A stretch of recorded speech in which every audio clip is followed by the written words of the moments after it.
Retake করলা তুমি।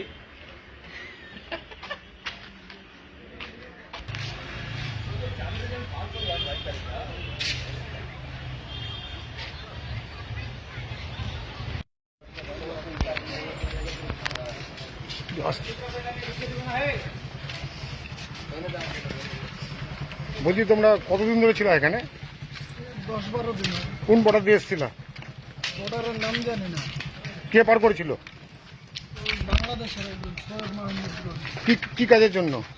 না, আমাকে ইলেকট্রিক কাজ দিবে বলেছে। এখানে তোমার কোনো আত্মীয় স্বজন আছে?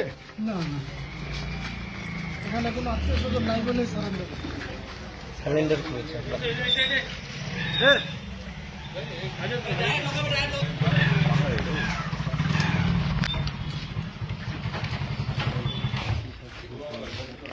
দেখেন উল্টা হাঁটছেন।